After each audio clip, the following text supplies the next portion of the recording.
Myasthenia gravis के लक्षण बहुत वेरीड हो सकते हैं। जो सबसे कॉमन सिम्टम देखने को मिलता है वो होता है जब आंख के मसल्स वीक हो जाते हैं तो हमें हर चीज दो दिखने लगती हैं, जिसको हम लोग डिप्लोपिया कहते हैं।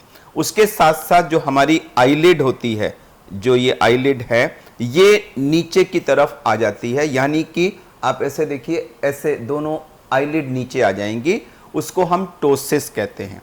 तो बहुत ज्यादा संख्या में मायस्थीनिया के पेशेंट्स में लक्षण की शुरुआत दो दिखना और आंख की पुतली नीचे आ जाना, टोसिस, इससे होती है। क्योंकि ये दोनों ही सिम्टम आंख से रिलेटेड हैं, इसलिए अक्सर रोगी शुरू में आंख के डॉक्टर के पास जाते हैं।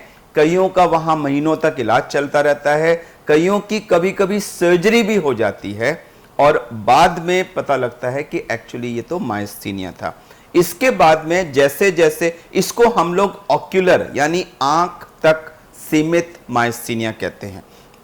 जब ये मायस्थीनिया और ज्यादा बढ़ता है तो इसमें सिस्टमिक यानी हमारे शरीर में सिम्टम शुरू होते हैं, जिससे हाथ पैर में कमजोरी आ जाना। तो जब रोगी सुबह उठता है तो ठीक होता है, लेकिन दोपहर होते होते उसमें हाथ पैर में कमजोरी आने लगती है, आप चल नहीं पाते। अगर आप कोई चीज कंटिन्यूसली करें, जैसे रोटी बेल रहे हैं, तो वो फिर कुछ दिनों के बाद वो हाथ में शिथिलता आ जाती है। कोई आपने कप वगैरह पकड़ा तो आपके हाथ से छूट जाता है, ऐसा होता है। जब बीमारी और बढ़ती है तो हमारे जो च्यू करने वाले च्यूइंग मसल्स हैं उनमें कमजोरी, तो खाना चबाने में कमजोरी आ जाती है, खाना निगलने में दिक्कत होती है, खाना वापस नाक में आ जाता है।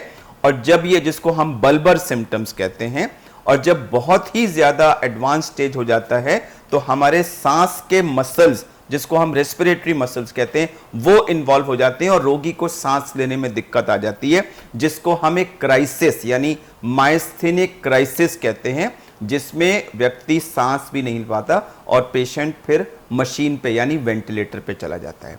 तो मैं रिपीट करूंगा, दो दिखना यानी डिप्लोपिया, पुतली नीचे आ जाना यानी कि टोसिस, हाथ में पैर में शरीर में कमजोरी, चबाने में दिक्कत, खाना निगलने में दिक्कत, खाना नाक के थ्रू वापस आ जाना जिसको नेजल रिगर्जिटेशन कहते हैं, आवाज में मैं जा रहा था इस तरह का नेजल ट्वैंग आ जाना, और फाइनली रेस्पिरेटरी मसल्स का इन्वॉल्वमेंट होकर के सांस ना ले पाना यानी कि मायस्थीनिक क्राइसिस। ये पूरा रेंज ऑफ सिम्टम्स देखने को मिलता है। कई मरीजों में केवल गर्दन में कुछ प्रॉब्लम होती है, जैसे पेन हो गया, गर्दन के मसल शिथिल होने की वजह से उन्हें गर्दन में पेन होता है और अक्सर यह सर्वाइकल स्पॉन्डिलोसिस मिसडायग्नोज हो जाता है।